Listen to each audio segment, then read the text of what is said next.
Hello everyone, my name is Dawn Campbell, Director of the International Authority for Professional Coaching and Mentoring. And today I'm here with the lovely Maura Dolan from the Life and Executive Coaching Institute in Ireland.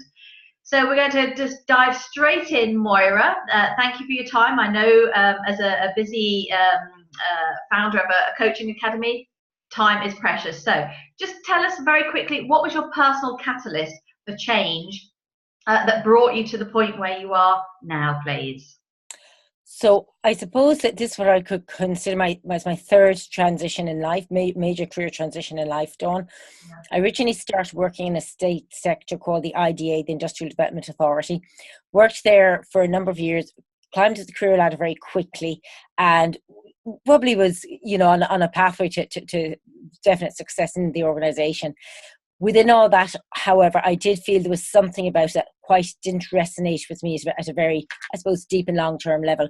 Yeah. So I did a bit of soul searching and realised there's probably a piece about me that I enjoy the idea of working autonomously and independently, a slight entrepreneurial piece of me as well.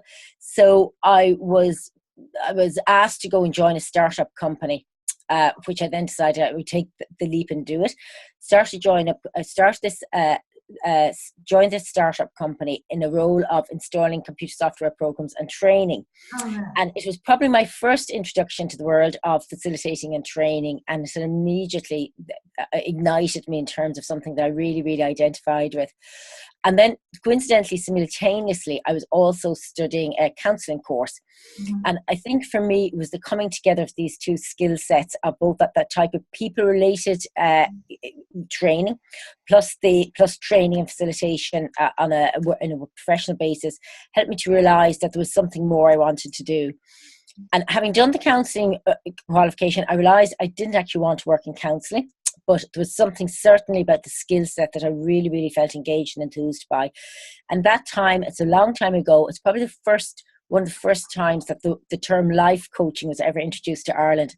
And I came across it, and I only seemed to go into in unusual circumstances. But again, it was like one of these aha moments for me.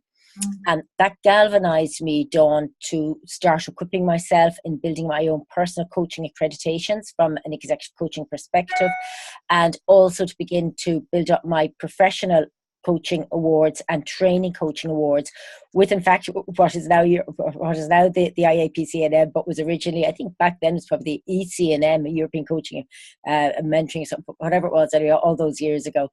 So that, Dawn, was about 17 years ago that I started to develop this passion and profession for working with people, both training in executive coaching and working with people in an executive coaching context. So that's where I am at the moment. Yeah, wow. I mean, that's quite a leap from somebody who falls in love with coaching. And I hear constantly that people fall into it quite by accident, really. Yes, But then you went on and became a founder of your own training academy. Yes. So that merged that passion between what you were doing when you were training and the IT world. Yeah, I've got it. Okay. Absolutely. And I suppose what really helped galvanize me was coming across what's now the IAPC&M, and from that I was able to submit all my course accreditation, have it accredited, and get significant I suppose credibility for the work I developed, and that for me was very important. Yeah, okay. So what would be your top tips then, Maura, for other people who aspire not only to become a coach and a solopreneur, but perhaps even go on to creating their own training course?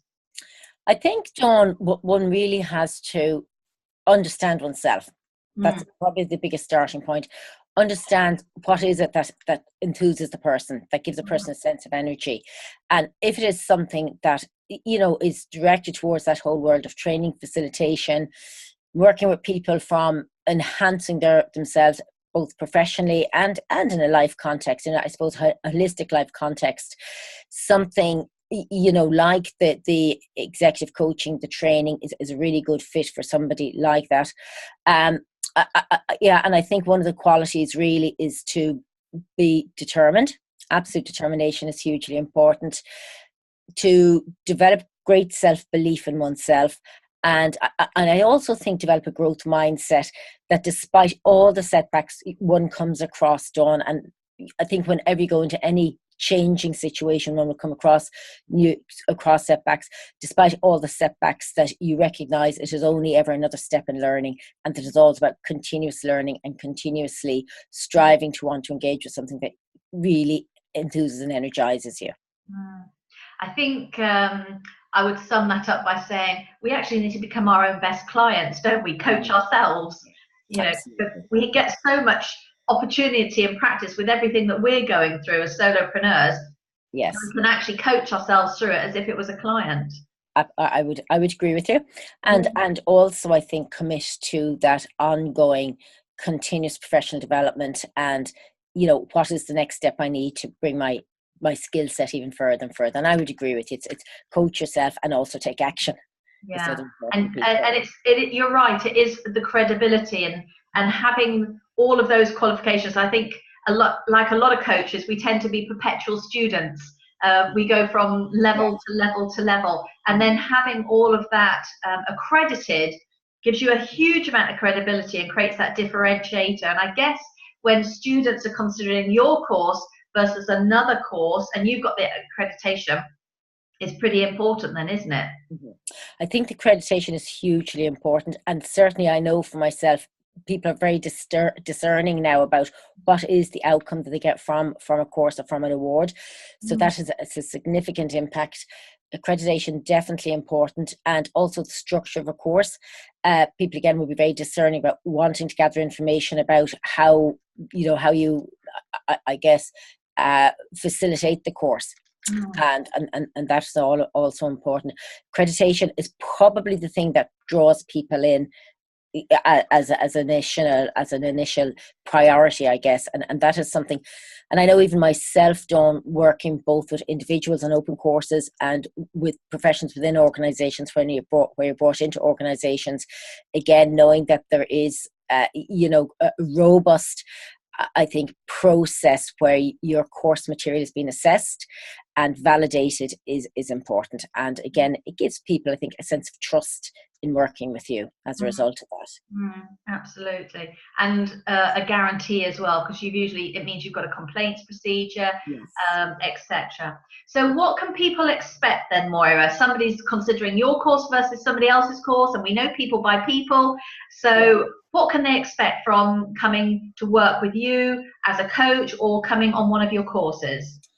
Okay, and I think that's a very good link, Dawn. Probably a huge strength of my particular course is that I walk the walk and talk the talk, in that I don't just train in facilitating coaching, but I'm out there actively practicing within all types of sectors, ranging from working with people on one-to-one basis, say, for example, career development, through to senior leadership management, C-suite executives, in terms of developing their coaching skills, emotional intelligence skills. But that is also then underpinned by, when you come in a course, that you've also got a step-by-step procedure where I will take you through on a very, very foundational basis initially, the absolutely basic core competencies of how to structure a coaching session, of how to begin to coach people.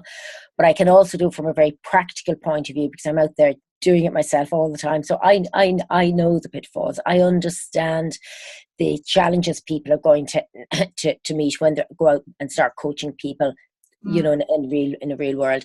I think that's one key strength.